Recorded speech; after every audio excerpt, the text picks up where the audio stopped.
mediação, porque são duas pessoas que eu respeito muito. Um deles é o Alcino, meu editor, que é uma pessoa com que eu tenho mais contato. O Otávio já tive com ele fazendo entrevistas e acho também o Otávio brilhante. Os dois são brilhantes.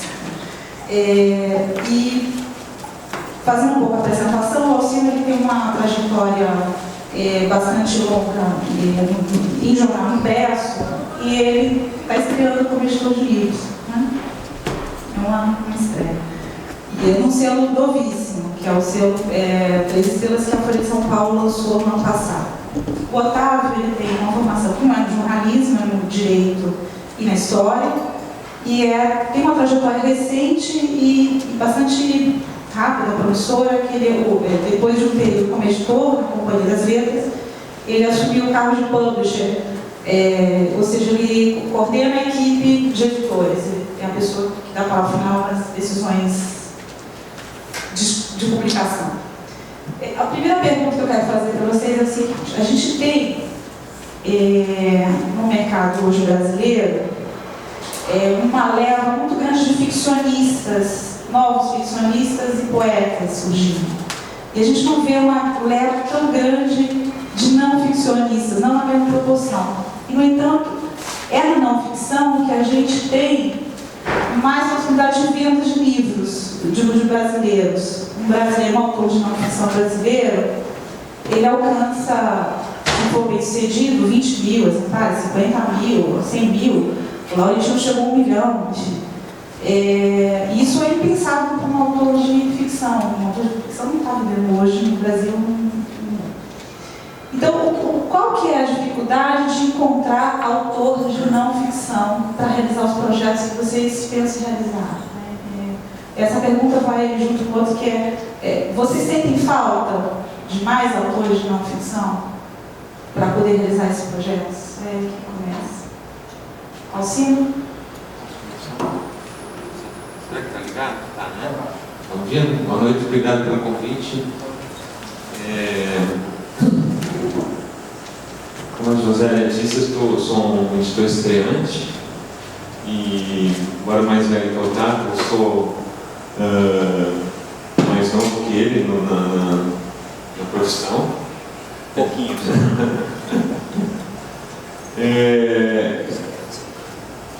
O selo 3 estrelas é única e exclusivamente um selo de não ficção, então tem muito a ver com o tema desse debate. Nosso objetivo é publicar livros de não ficção exclusivamente. E em relação à sua pergunta, eu tenho a impressão que a não ficção exige algo mais do que um certo desejo subjetivo, exige uma profissionalização de fato. Então, quer dizer, suponha, eu gosto de escrever, eu tenho na adolescência um pendor, um gosto forte pela leitura, um pendor para poesia, ou para romance, para narrativa, e isso eu vou desenvolvendo de maneira quase que, não diria espontânea, unicamente, mas vou desenvolvendo por meus próprios méritos e recursos, porque atende a uma vontade subjetiva muito forte e inabalável que eu carrego, que é ser poeta, ou ser escritor, ou ser dramaturgo, etc. A não ficção, você pode ter uma aspiração de querer fazer, suponhamos, um trabalho, uma biografia, ou um ensaio de peso, uma análise, mas isso vai exigir que você se aparelhe de uma maneira mais sistemática, eu creio, e menos intuitiva, exatamente. Você pode se tornar um ensaísta de peso na área suponhamos, de sociologia. É bom que você estude os sociólogos de maneira sistemática e venha fazer, inclusive, um curso de sociologia.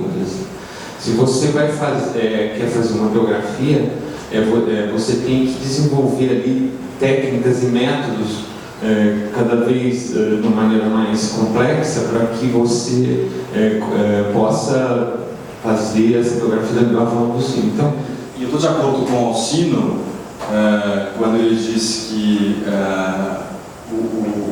o autor de não ficção precisa aprender a trabalhar o texto, enfim, e se tornar um profissional do texto. E portanto eu acho que é mais fácil de alguma forma você como eu disse, pautar o autor de não ficção e encomendar trabalhos do que o de ficção. Então, enfim, existe essa dificuldade que você apontou, mas ao mesmo tempo eu acho que a possibilidade de você formar como editor, de você formar um time de não ficcionistas é maior de alguma forma. E você tem também a chance de ter, de alguma forma, o controle do processo editorial, enfim, você ajuda os autores a definir os temas, enfim, ou o cara tem um tema e você o ajuda a desdobrar. Então, eu acho que é um campo que permite uma intervenção maior do editor nesse sentido. Em que proporção na companhia, em que proporção, assim, no 3 Estrelas, vocês têm pautado, têm feito os pedidos, quer dizer, quantos chegam espontaneamente já prontos ou já desenvolvidos, vocês dão o quê? E quantos são, na verdade, pedidos de vocês? A proporção, eu não sei dizer, mas é muito comum lá pautar. Às vezes a pessoa tem um tema interessante, você sugere um tema correlato, enfim, que a editora julga ou mais relevante, ou até com potencial comercial maior. Então é uma coisa que acontece bastante. Um caso que eu posso citar, porque é um caso público, é a biografia de Getúlio do Lira Neto. Ele apresentou a biografia do Padre Cícero para a editora, que foi publicada em 2008, se não me engano, 2009, que é um belíssimo livro, teve uma boa carreira comercial. E aí nós tínhamos a ideia de encomendar uma biografia de Getúlio, que já havia sido inclusive encomendada antes, e aí acabou não dando certo, e aí o Lira topou. Não era um projeto que ele tivesse, enfim, claro que ele gostava do tema e teve prazer em fazer, evidente, mas é um exemplo de um projeto encomendado que, sei lá, foi muito bem sucedido. Quanto tempo antes e quantas pessoas? Foi curto, na verdade. Acho que a encomenda foi em 2008, ele fez em 2 anos o primeiro volume. E é uma coisa que acontece.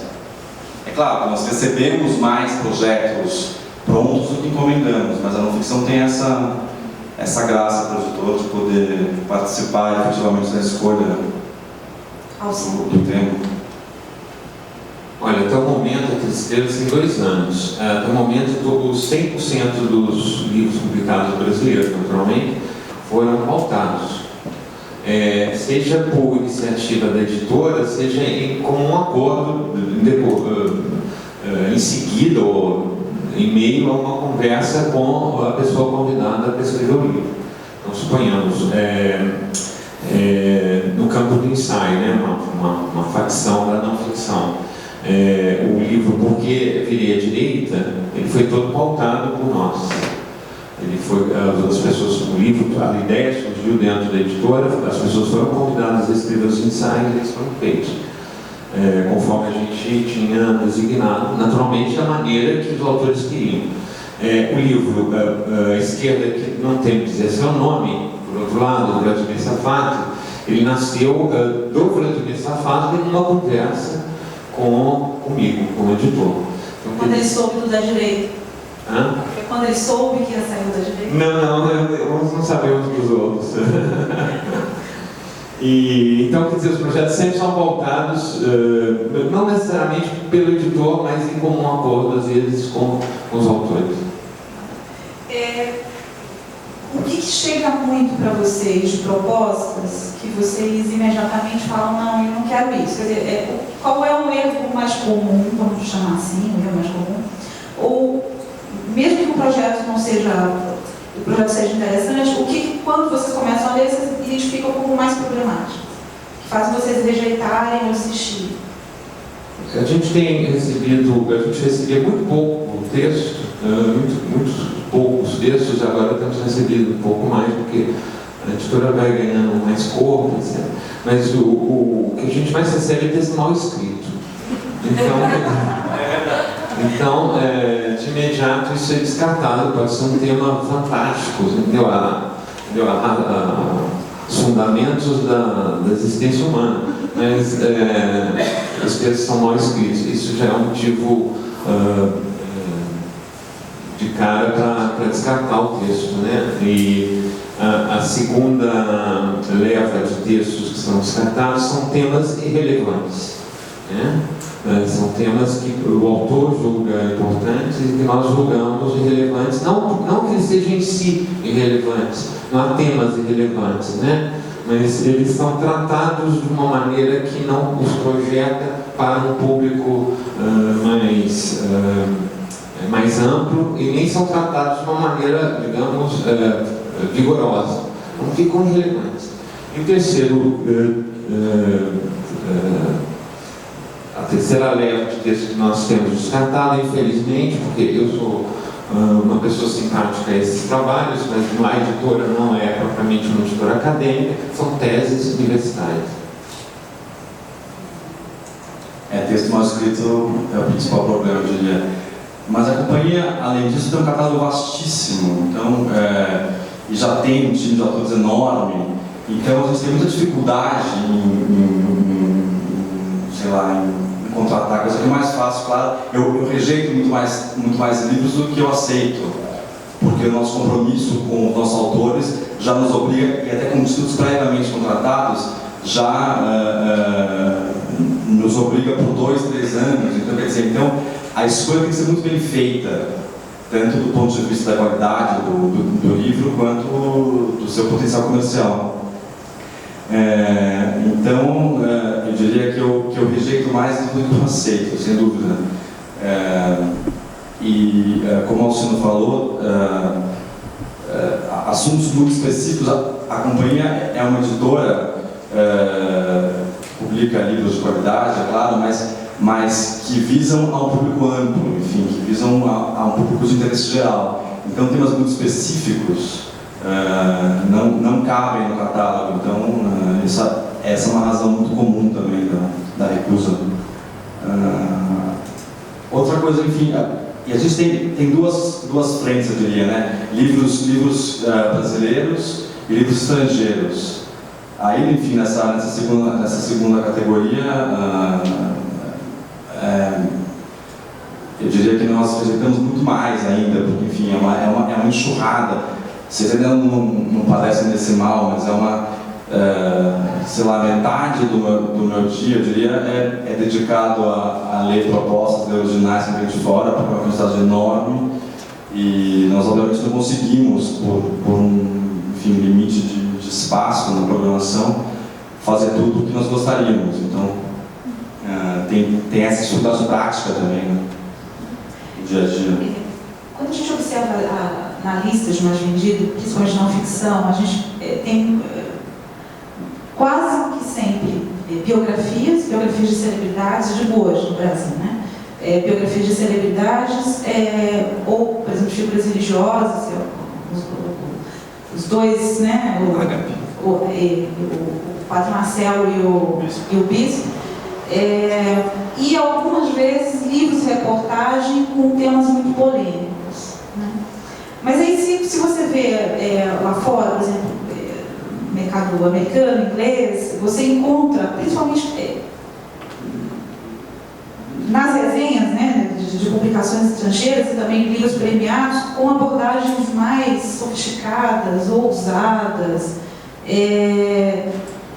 temas tratados de maneira multidisciplinar, quer dizer, que é a dificuldade da profissionalização. Vocês não sentem um pouco de falta disso, quer dizer, de projetos que ultrapassem a biografia, ultrapassem a tese acadêmica, que façam cruzamentos, às vezes, de temas, e até uma mistura de ficção com não ficção também? Quer dizer, quando vocês fazem essa comparação e na experiência que vocês têm comprando títulos lá fora, a gente não precisava ter mais projetos ousados nesse ponto. Já está secando, A biografia vende muito no Brasil, muito, enfim. E é engraçado que você diz isso lá fora e eles não têm essa experiência. No mercado inglês, por exemplo, o livro de celebridade, assim, vende, claro, vende para chuchu, mas biografias de fôlego, que aqui tem muito bem, lá não são vistas como projetos comerciais ambiciosíssimos. Então, não sei bem porquê, mas o nosso mercado acolhe muito bem biografias tanto nacionais quanto estrangeiras.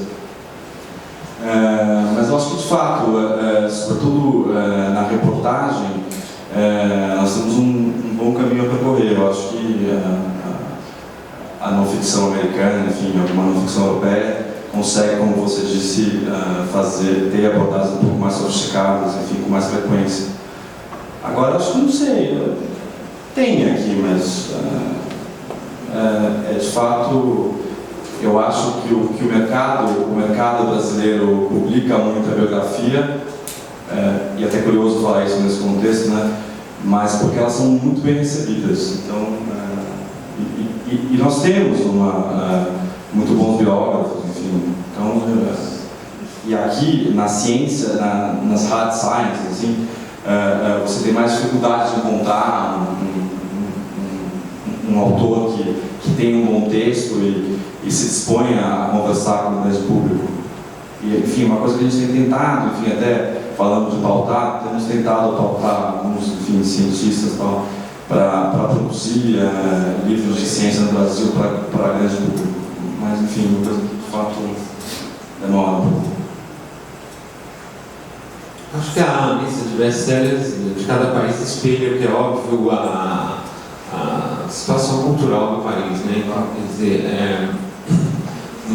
você tem a lista do... Um belo dia surgiu uma nova editora, 20 anos atrás, eu acho, né?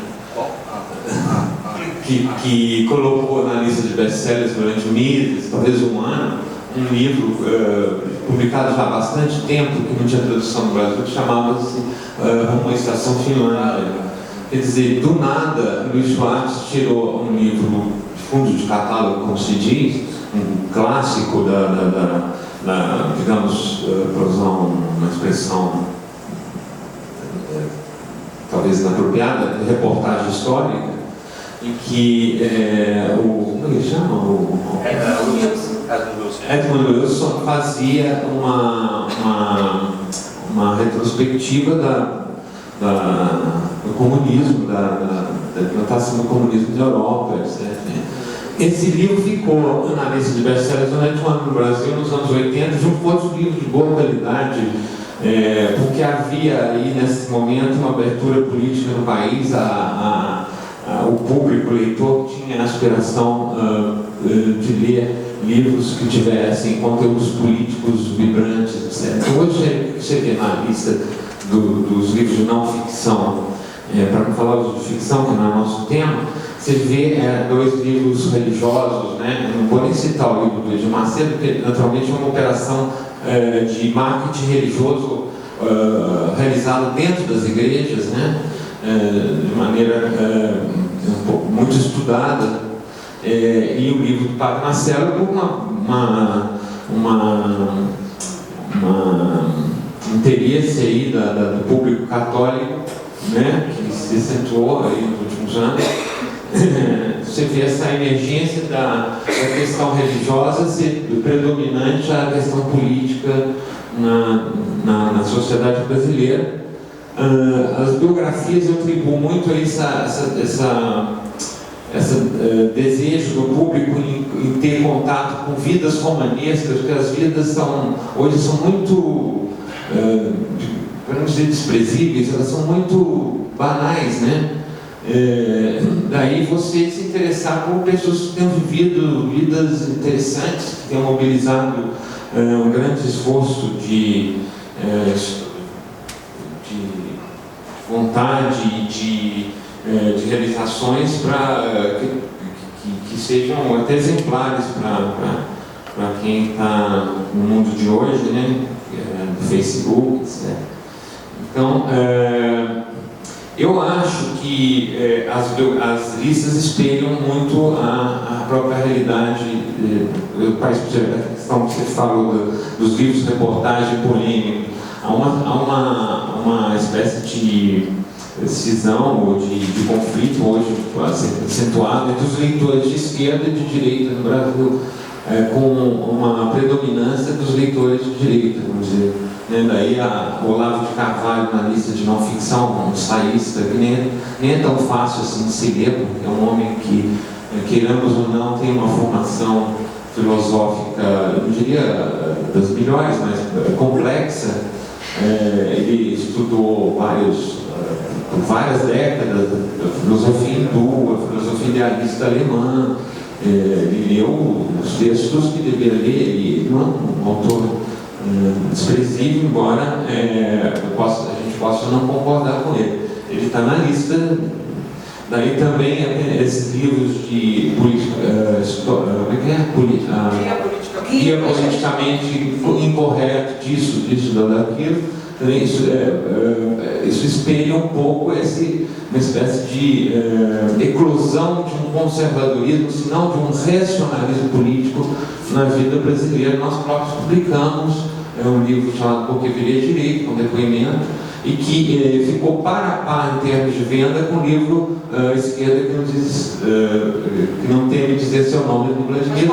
Os dois venderam igualmente, são idênticos.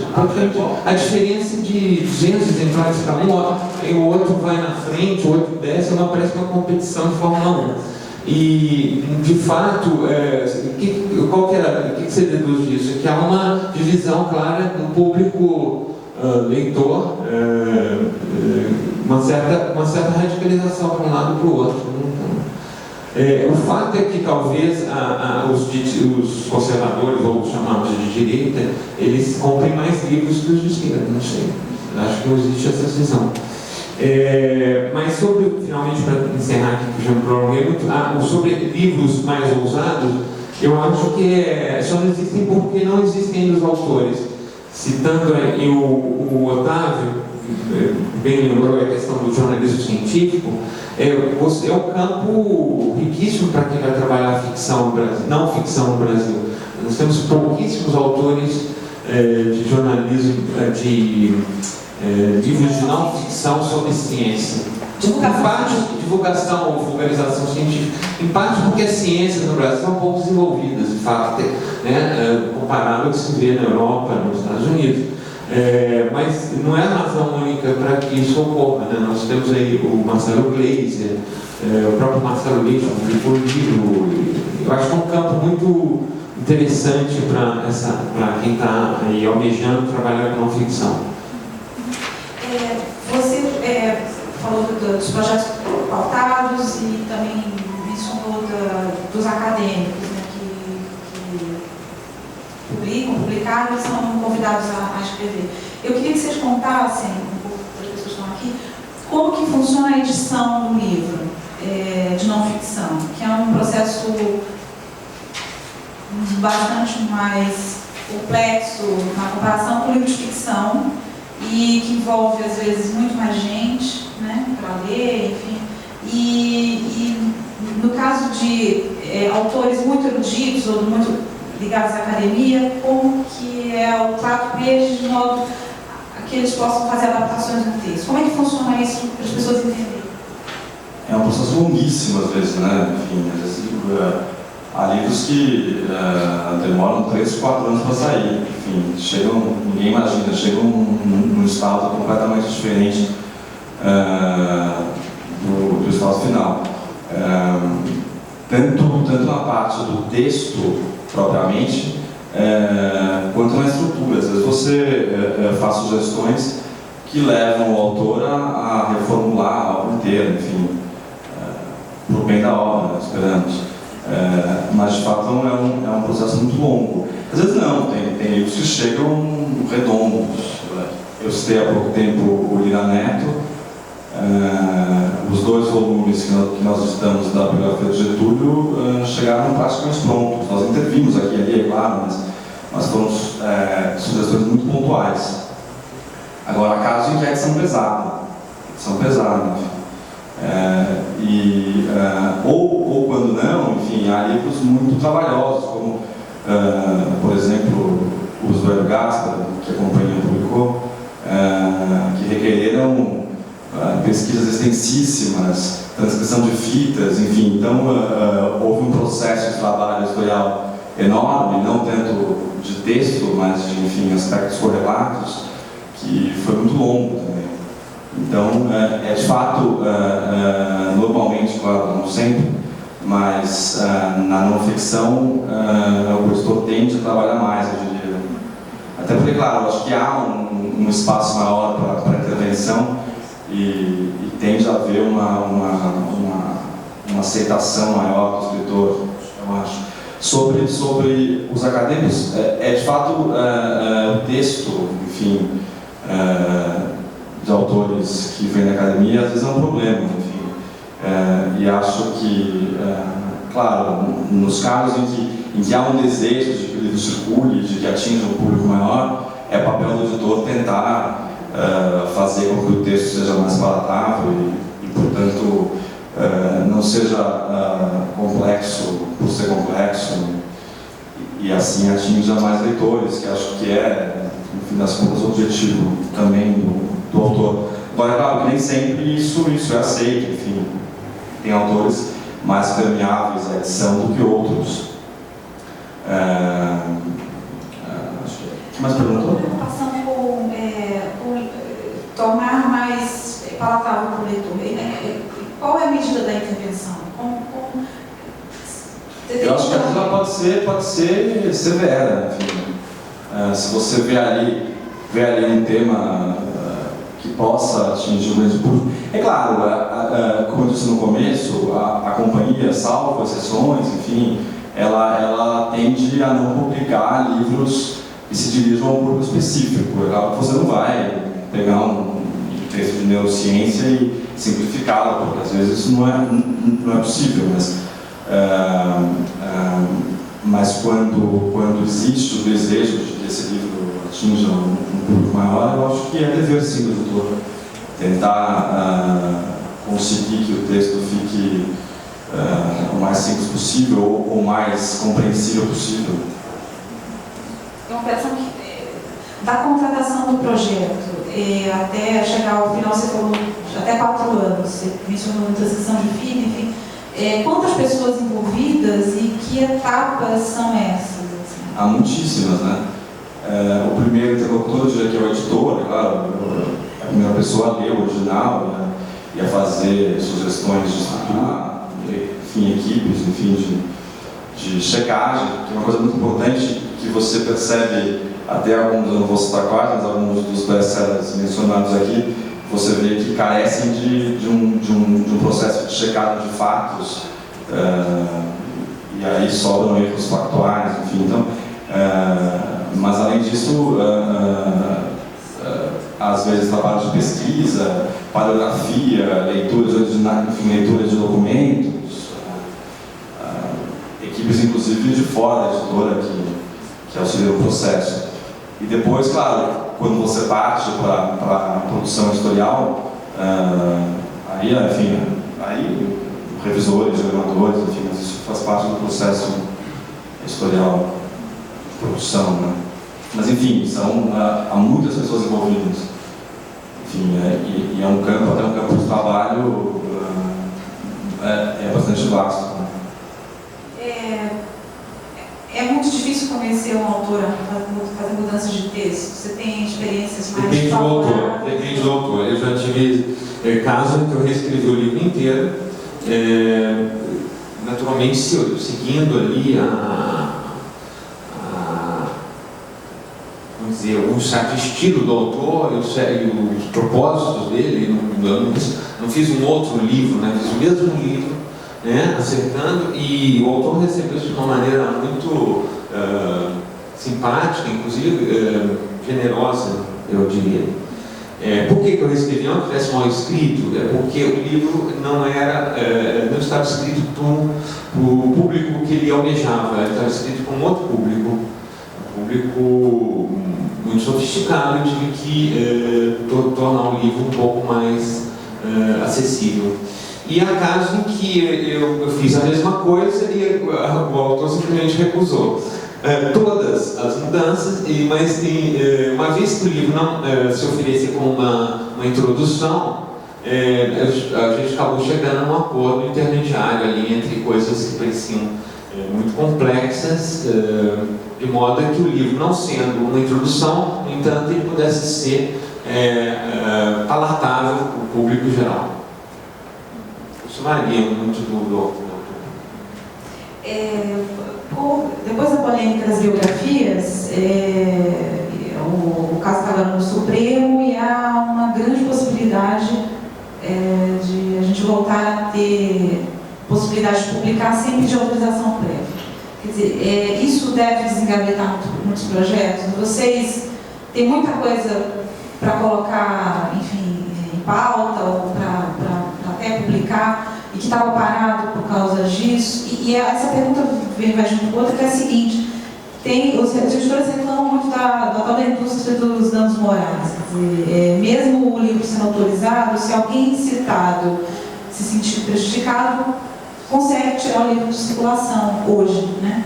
Que tipo de cuidados vocês têm que ter? Eu digo isso porque eu sei como funcionam os departamentos jurídicos, enfim. Que tipo de cuidado vocês têm para evitar complicações na justiça? Acho que as pessoas iam gostar de conhecer um pouco isso. Hoje nós temos que tomar muito cuidado.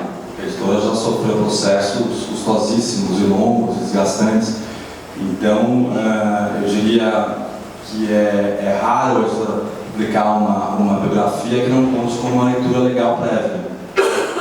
Claro, você, quando o biografado não se encaixa ali naquela hipótese do artigo 20 do Código Civil, enfim, 4 gerações ali.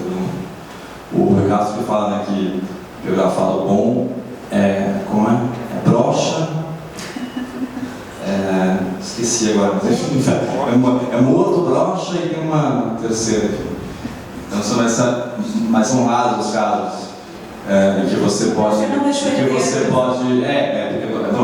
Em que você pode prescindir de uma leitura jurídica. Mas muitas vezes isso resolve assumir o risco.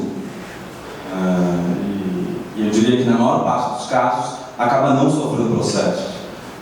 Mas é um cálculo de risco que você faz. Enfim, se vale a pena, se você quer comprar a causa. Quanto aos processos engavetados, eu diria que há sim alguns, e que esperamos que possam via público em breve. É engraçado, a gente vinha comentando antes da palestra que antes da polêmica recente, os editores e até o sindicato patronal lá que propôs a DIN, que pretende a revogação dos 2 artigos do Código Civil, eram muito mais pessimistas, estavam muito mais pessimistas quanto à possibilidade de mudança da lei. A polêmica, sem dúvida, melhorou o cenário.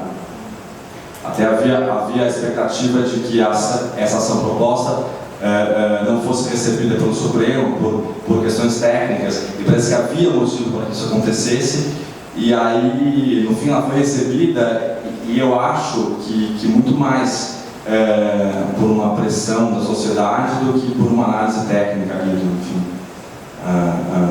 desses problemas formais que a ação tinha. Então, hoje nós estamos otimistas. Eu sou mais otimista quanto à via do Supremo do que quanto à via do Congresso. Eu acho que seria, eu confio mais numa leitura pró-liberdade de expressão do Supremo do que do Congresso, e seria, eu acho, melhor que esses 2 artigos problemáticos fossem declarados inconstitucionais do que se fosse feita uma nova lei, como, enfim, pode acontecer, porque, enfim, eu já vi os projetos, então tem margem ali a problemas. Então, nós temos confiantes que agora, a partir de fevereiro, quando o Supremo deve retomar o assunto, que nós tenhamos uma decisão favorável em breve. Alcina. Não, na verdade nós temos mais projetos, mais aspirações de biografias do que autores, acredito, na Estrela, né, que estejam dispostos a realizar. Inclusive faço um convite aí formal, quem quiser se candidatar a futuro biógrafo, que me procure. Eu estou com uma grande expectativa com essa liberalização geral, porque espero que um bom número de biografias venha à luz aí, né? Venha à luz. O Ricardo publicou uma crônica no final do ano passado com uma lista de pessoas, presidentes brasileiros, ex-presidentes, enfim, figuras públicas que nunca foram biografadas e que... Alguns ali eu sei, inclusive, que tem já projetos que acabaram não acontecendo justamente por receio de que tiver um processo. Então, eu acho que sim, enfim, se a questão for agora pacificada, né, como se diz pelo Supremo, que nós vamos ter aí uma boa leva. Na companhia nós temos 2 ou 3, eu diria, projetos engavetados, que devem, espero eu, ser publicados ano que vem, enfim. Eu tenho um projeto que está do meu lado, que deve ser publicado esse ano. Esse aí não vai ter você. Não vai ter. Eu queria que vocês contassem quais as qualidades, vocês têm vagas hoje de edição, se vocês tivessem, quais as qualidades para alguém ser editor na equipe de vocês, vamos dizer assim. Quem quiser fazer carreira, que qualidades deve ter e vocês podem comentar algumas das qualidades que vocês tiveram para chegar onde vocês estão. Mas eu me lembro 3 itens, como editor, se diz, não como autor, né? Como editor. Eu acho que primeiro um conhecimento da língua, um gosto pela língua portuguesa que se sobrepõe a todas as demais línguas, porque hoje a gente vê um certo bilinguismo que é ótimo, trilinguismo, polilinguismo, que é muito bom para a cultura brasileira. Não sou contra isso, eu próprio estudei outras línguas, embora não as fale bem. Eu gosto de estudar línguas, mas eu acho que tem que ter uma predominância espiritual, até pela subjetiva, um amor extremado pela língua portuguesa. Ao contrário, não se faz livro no Brasil. Não é possível se fazer um bom livro. Né? A segunda qualidade que eu acho é o gosto pelo próprio livro, né? O gosto por esse trabalho, que é óbvio, né? Que é muito meticuloso. Para mim, como jornalista, foi um espanto ver o nível de meticulosidade e de rigor que um livro obriga, 100 mil vezes maior do que o jornal como acabamento, né? Não como apuração. A apuração acho que se equivale, de certa maneira, dependendo da importância da matéria do jornal. O terceiro fator que eu acho é a paciência, porque é um trabalho demorado, por vezes chatíssimo, né, repetitivo, que exige muita paciência, muita disposição da pessoa em poder prosseguir com o livro durante um longo tempo, sem enjoar desse próprio livro, né? É outro fator que me afetou muito como jornalista, porque o jornalista é aquele que passa para o dia seguinte e, embora trabalhe às vezes com o mesmo assunto, ele muda de direção várias vezes, às vezes no mesmo dia, né? E o livro não, você fica com aquela publicação às vezes 2 anos, 3, 4, como disse o Otávio. Estou de acordo plenamente. Eu falei um complemento, enfim, numa editora, em editoras um pouco, editoras maiores, além desse perfil que o Alcino escreveu, eu acho que o editor acaba fazendo muita coisa que no passado não fazia. Enfim, na companhia hoje, por exemplo, se espera que o editor seja responsável de alguma forma pelo sucesso comercial do livro. Então, ele é também não só responsável pelo texto, como pela carreira do livro até o fim. Então, além de ter esse amor pelo texto, amor pelo livro e paciência, que são qualidades imprescindíveis, o editor precisa ter um pendão para querer ver o livro acontecer, enfim, e trabalhar para que isso se realize. Então, é um perfil difícil nesse sentido. Trabalhar comercialmente um livro de não ficção, no que é diferente em comparação a um livro de ficção? Quais as diferenças do ponto de vista comercial, de marketing, de divulgação? Eu acho que tem várias, mas uma que me vem à mente assim, imediatamente é que você, na maior parte das vezes, na ficção você trabalha o autor e na não ficção você trabalha o tema. Isso é uma coisa, naturalmente o Ricardo é um autor cujo tema é importante, mas o Rui, no caso, vai na frente, dado a carreira que ele fez. Mas quando você não tem um autor conhecido, o caso dessa menina que publicou o Holocausto Brasileiro, o tema se impõe ao próprio autor. No caso do autor, uma parte das vezes, no caso da ficção, o autor se impõe primeiramente ao próprio tema. A não ser em casos, naturalmente, desses livros, digamos, de sagas e tal, porque esses são os temas, não importa que autor escreva aquilo, ou se forem vários autores a fazer a mesma saga, digamos, juvenis, não sei. Isso é uma coisa que me vem à mente nesse momento, dessa diferença de trabalho dos dois. De fato.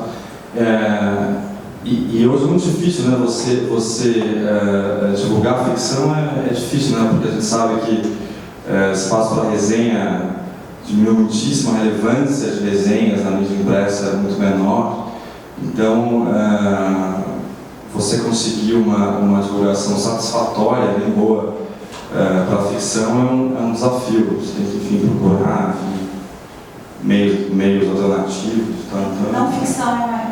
Na ficção acho que é mais fácil, justamente pela razão que o Alcino deu. Você consegue, enfim, o tema se impõe, então você acaba conseguindo, acho que, mais visibilidade, não sei.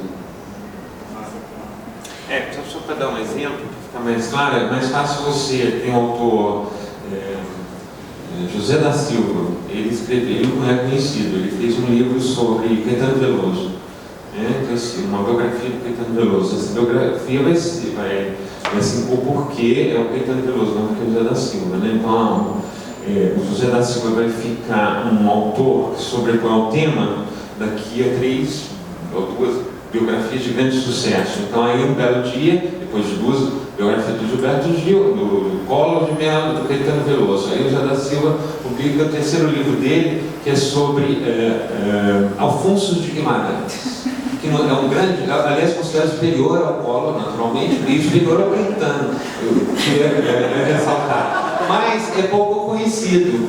É um grande poeta, um dos maiores poetas brasileiros da língua portuguesa, aliás. Então, quer dizer, o Zé da Silva vai se dar ao luxo, ele é um grande um autor de biografias considerado e estimado best-seller das biografias. Eles podem se dar ao luxo de publicar um livro sobre Alfonso de Guimarães, que tem uma grande possibilidade, dado o prestígio anterior adquirido pelo Zé da Silva, de se tornar também um best-seller. Isso que os americanos costumam fazer, se tira um autor que estava esquecido e uma grande figura da história, da literatura, das artes, e você torna uma figura como Marianne Moore, uma biografia que saiu há pouco, que é bastante bem escrita, e outras coisas que possam ser extraída. O Laurentino Gomes, tendo publicado em 1808, 1818, 1828, como é que é? 1889, ele sendo um best-seller, ele pode se dar o luxo de publicar uma biografia sobre, vamos dizer, Feijó, né? Então você tem surpresas, tipo, você tem um autor que ninguém está falando muito, um personagem da história que ninguém cita muito, e um autor ainda não muito conhecido, Jorge Caldeira e Mauá. E isso, essa conjugação, dado os méritos próprios da biografia, a casa editorial, que é a Companhia das Letras, trabalhou com o livro, e o viés polêmico do livro, ou seja, ele vê no Mauá uma figura de um certo empreendedorismo brasileiro importante, coisa que nos falava, né? Então isso chamou a atenção de uma camada da opinião pública que incensou o livro, que projetou o livro. Então, um autor pouco conhecido, um personagem esquecido, mas no entanto um sucesso. Isso pode ocorrer também, é exceção à regra, né? Esse novo selo Boa Companhia, né? Quer dizer, que de books, Boa Companhia não, é Breve Companhia. Breve Companhia. Boa Companhia de Antologias da escola. Vocês imaginam que ele vai ser um canal para muitos textos de não ficção? E aí, essa pergunta também vai para o Alcino no seguinte sentido: dada a crise do jornalismo e da ausência de grandes reportagens, espaço para grandes reportagens, você acha que o formato de textos breves em e-book pode ser um canal para fazer grandes reportagens que sejam servidas como livro? Com esse selo a gente visava ter um formato que permitisse reportagens mais alentadas do que, enfim, cabem numa revista ou num jornal, e ao mesmo tempo não tivesse o tamanho de um livro convencional. Então é justamente para tentar dar um espaço, que os temas sejam abordados de forma um pouco mais profunda, mais alentada do que poderiam ser numa revista. E esperamos que sim, nós estamos tentando, enfim, pautar bastante gente. Tivemos um caso de sucesso comercial, o livro do Marcos Nobre, enfim, que saiu naquele momento, enfim, saiu ainda em junho, enfim, e vendeu muitíssimo bem. Agora, o fato é que o mercado de livros eletrônicos no Brasil ainda é muito pequeno, né? Eu diria que ele representa na companhia cerca de 2% do faturamento da empresa. Então, ainda, enfim, não é um mercado consolidado. E, curiosamente, é um mercado que está estagnado mesmo nos países em que ele cresceu barbaramente nos últimos 5 anos. Inglaterra e Estados Unidos. E lá, enfim, eles têm tiveram a experiência dos Kindle Singles em ficção, que são a inspiração para esse selo, que acabaram resultando em boas reportagens, sem dúvida, mas que acabaram não vingando, enfim, comercialmente, como se esperava. Então, eu não sei, eu confesso que nós ainda vemos o selo com uma certa indefinição. Acho que é sem dúvida um espaço de experimentação, porque permite esse formato justamente intermediário entre uma reportagem e um livro, permite a abordagem de um assunto de momento, enfim, que talvez não desse um livro. E ao mesmo tempo uma abordagem um pouco mais sofisticada, mais completa do assunto, mas fora algumas exceções, falo isso francamente, nós ainda não conseguimos emplacar isso comercialmente. Então é uma incógnita, né? E é claro que se esse modelo não se mostrar viável, ele tende a desaparecer. Espero que isso não aconteça. Eu acho de fato que é uma alternativa viável à à mídia impressa, enfim, aos veículos impressos, mas por enquanto eu ainda não posso afirmar que seja um modelo consolidado. E é uma operação que você tem que fazer com mais rapidez. Muita rapidez. É meio você assume um pouco o ritmo do jornal, o que nem sempre é desejável, e mais do que isso, é uma coisa com a qual nós não estamos exatamente acostumados. Enfim, você tem que editar o livro em 24 horas, porque nesses casos você não pode perder o time, se você perde.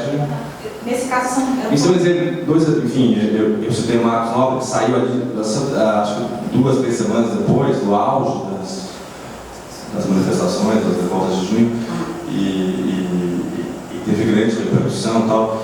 E nós encomendamos um outro e-book por ser na época para aquele menino Piero Locatelli, da Carta Capital, o repórter do Vinagre, que enfim, cobriu ali as manifestações, e ele demorou um pouco mais para entregar. O livro acabou saindo um mês e meio depois.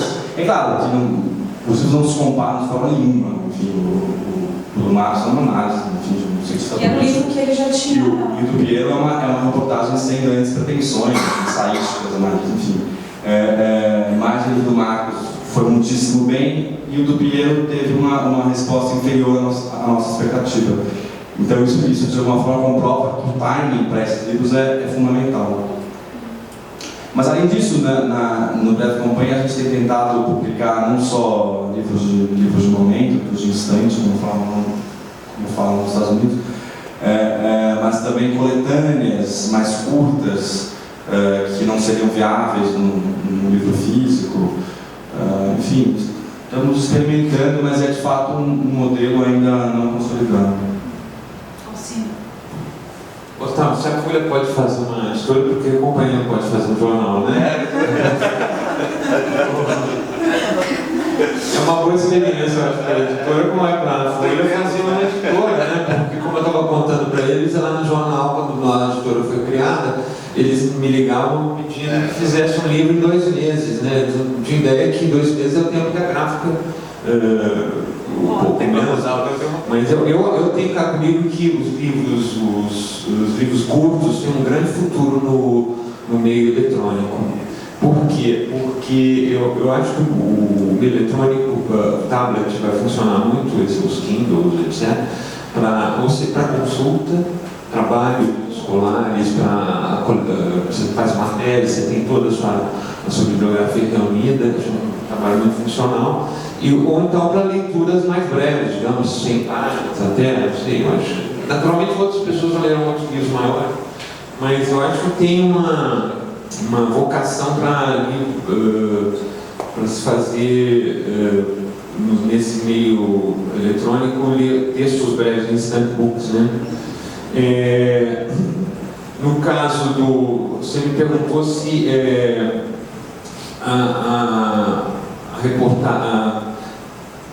essa questão da reportagem teria um canal de divulgação. A Folha tomou iniciativa. A gente está, desde o início, com projetos de livros curtos para coisas eletrônicas, não foi viabilizado porque não se instalou na editora, não se implantou na editora o e-book ainda. Esse projeto, então, antecedeu a própria instalação do e-book que deve ocorrer esse ano. Mas a Folha, como tem um aparato tecnológico mais desenvolvido, ela tomou a iniciativa de fazer uma reportagem longa, quase do tamanho de um pequeno livro, que é esse Tudo Sobre, não sei se vocês viram, de Belo Monte, né, que usa todos os recursos digitais, filmes, vídeo, áudio, fotografia, etc., para viabilizar esse. Eu acho que isso seria uma possibilidade de trabalho dentro da editora.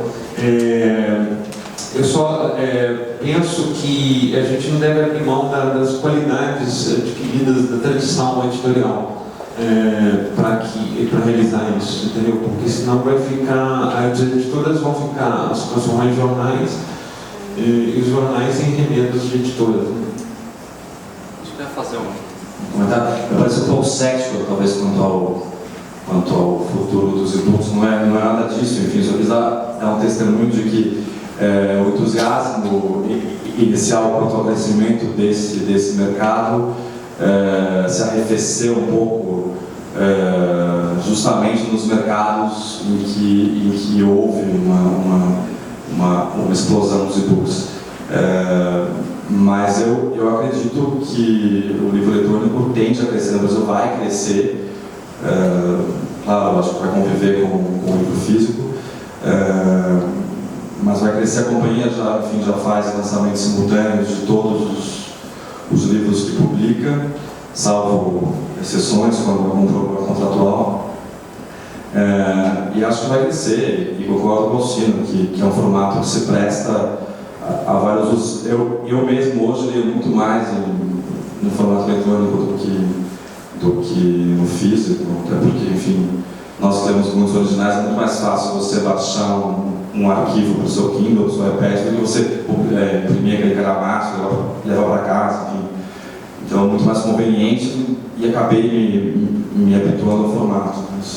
Então eu acho que uma coisa que vai crescer, no entanto, aquele entusiasmo está sendo relativizado mesmo nos mercados. Vamos abrir para perguntas. Otávio, a Companhia das Letras, ela tem o hábito, o costume de editar livros publicados por editoras menores? Como assim? Lá fora? Não, mesmo no Brasil. Por exemplo, eu publiquei... Livros antes publicados por editoras menores? Sim, por editoras menores. Eu acho que, enfim, acontece, sem dúvida, mas não é uma... Não diria que é a prática mais comum, enfim. Reedições, a não ser, claro, que o livro tenha tido uma boa recepção e aí, enfim, se mostrou relevante, né? Enfim, acontece. Do lado da apuração e da curadoria das informações, depois que o livro é publicado, como que é a reação das pessoas, como, por exemplo, eventuais erros ou eventuais debates em torno de algum tema específico do livro já publicado? Infelizmente, no momento, o exemplo que eu tenho é da linha de tradução. Por exemplo, no caso da companhia, foi o Freud com a questão da pulsão, a tradução de pulsão. Isso deu um debate muito grande no meio psicológico, mas, por exemplo, na não ficção, pode ocorrer, por exemplo, nas mídias sociais, aproveitando o lado que eu trabalho bastante, as pessoas levantaram as informações falando o seguinte: olha, em tal lugar não aconteceu tal forma, e começam a surgir os documentos de pessoas que estavam na região, trazendo esses documentos para comprovar o fato colocado no livro. Como que a editora lida com essa questão pós-publicação? O exemplo que você fala aí. Alô? A tradução de pulsão, enfim, a escolha por instinto, enfim, aqui, isso foi uma escolha, não um erro, claro, foi uma escolha consciente. E nesse caso gerou um debate que foi bastante positivo, enfim, gerou alguma atenção para o livro e já foi bom. Agora, erro, eu acho que todo editor tem que estar ciente de que não é imune a erros, enfim, que faz parte da profissão você ver livros que você publica com erros. É a coisa mais comum, você, enfim, chega o livro, você abre e se depara com um erro, enfim, isso é o trauma mais comum de um editor, eu acho. Mas com relação às informações que as pessoas vão levantando depois, por exemplo, no caso do Belo Monte, da Folha, poderia ter surgido outras pessoas falando o seguinte: olha, o que foi relatado no livro foi apenas uma parte. E as outras questões, como que fica nessa? Eu acho que se for possível, nós recebemos, claro, sugestões diversas e críticas diversas. Em muitos casos, se é possível se alterar o livro numa possível reimpressão, às vezes se faz isso. E acho que o editor tem que ver isso com humildade, enfim, o autor também, e se julgar que vale a pena alterar o livro, deve fazê-lo. Isso acontece. Enfim, a coisa mais comum é numa reimpressão você vê um exemplar variado de emendas decorrentes de sugestões e críticas. Enfim, eu acho que isso faz parte do processo, é positivo. As emendas são muito comuns, da primeira edição para a segunda. O que faz às vezes são muito comuns. E não ficção sobretudo, né? porque, enfim, como eu venho dizendo, é muito difícil. Eu acho que é mais difícil você ter um livro sem erro do que um livro com erros, é claro.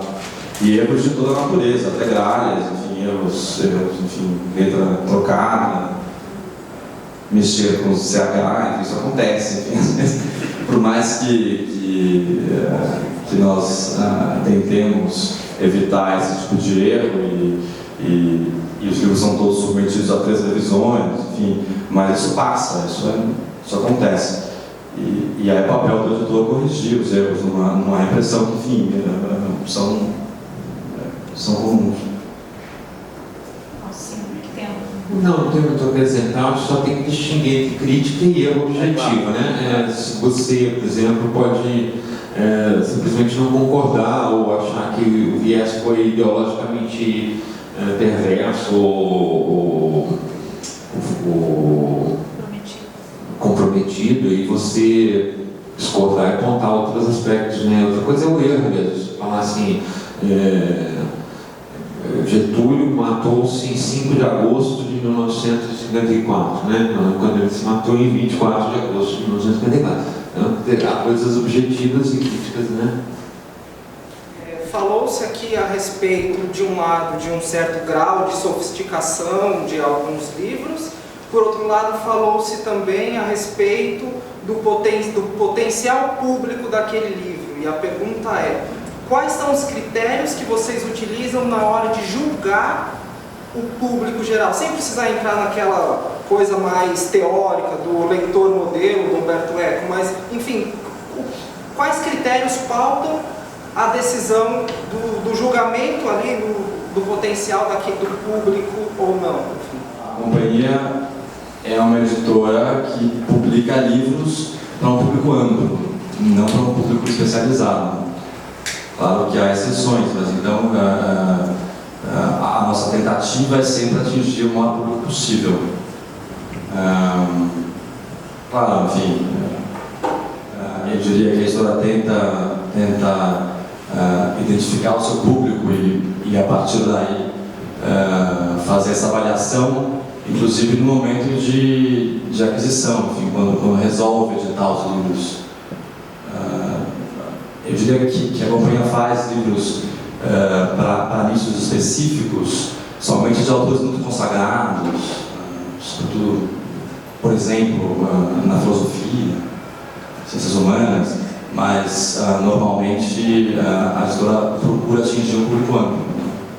Para um projeto mais ousado, que a Josélia falou a respeito de projetos mais ousados, ou assim, de textos que extrapolam o limite de determinados gêneros, que não se encaixa bem, não é biografia, não é, enfim, ou que mistura um pouco de não ficção com ficção, para o qual não se sabe de um público, não há um público que você pense para destinar aquele livro, que representaria um risco maior para a editora, porque ela teria que apostar nisso, ou criar um público para, né?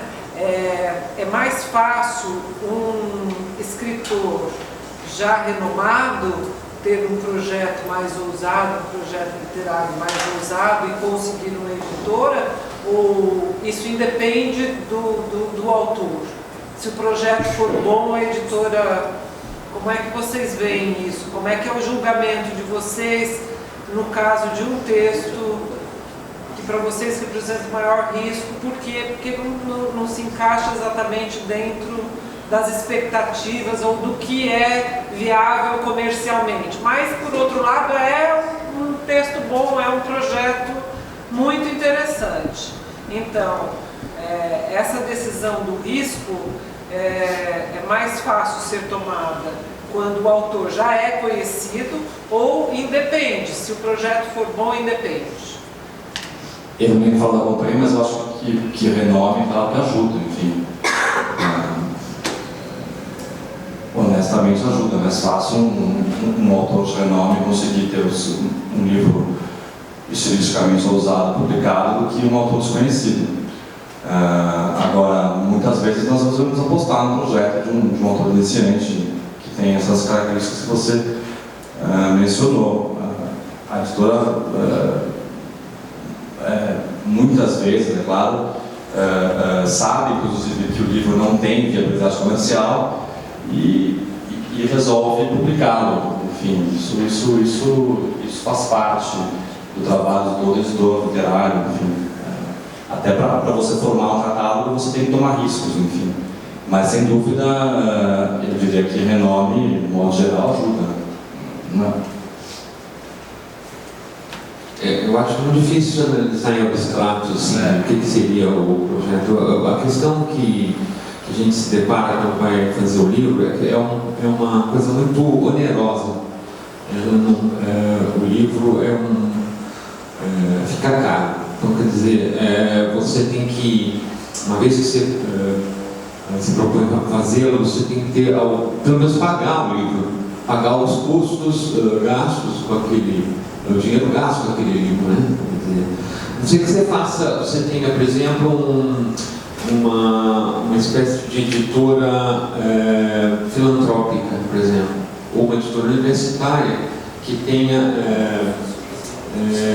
recursos para despender em um excedente em que ela possa fazer experimentações, né? Quando você cai na editora, uma iniciativa privada que visa, não digo se enriquecer, mas dar prosseguimento ao negócio, ela precisa ter, de fato, um retorno financeiro para aquilo, né? Um livro, as editoras universitárias, foi falado aqui, elas têm o público, elas têm retornos muito certos, porque elas são voltadas para... eu diria que é mais fácil hoje para o editor trabalhar em termos comerciais, Luciano.